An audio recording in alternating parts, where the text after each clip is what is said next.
ছুটির দিনতে কিন্তু ঘুরতে ভালোই লাগে, তাই না? হ্যাঁ ঠিকই বলেছো, আমার খুব ভালো লাগছে। আজকে আমাকে একটা ফোন কিনে দিবে? কতদিন ফোন ইউজ করি না। তুমি শপিং মলে যাবা, যা ইচ্ছা তাই তোমাকে কিনে দেবে, কিন্তু ফোন আসবে কেন? Why cellphone?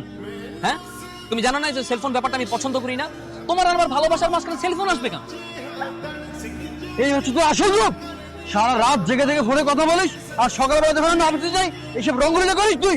আমার সব থেকে বড় ভুল ছিল কি জানিস? এই তোকে একটা ফোন কিনে দেয়া। দেখো, চোখের সামনে জলজন্ত বাস্তব উদাহরণ। আমি আমার বন্ধু বান্ধবের সাথে ঘুরবো ফিরবো, যা কিছু তাই করবো। তুমি এটা মানলে থাকবো, না মানলে আমাকে ডিভোর্স দাও। শুধুমাত্র একটা সেলফোনের জন্য একটা সংসারের ডিভোর্স হয়ে যাচ্ছে। এখন ডিভোর্স ফাইন, তুই তোর ডিভোর্স পেয়ে যাবি। কালকের মধ্যে আমি তোকে সবকিছু পাঠিয়ে দেবো। ইরা, আমি তোমাকে ভালোবাসি, আমি চাই না তোমাকে হারাতে।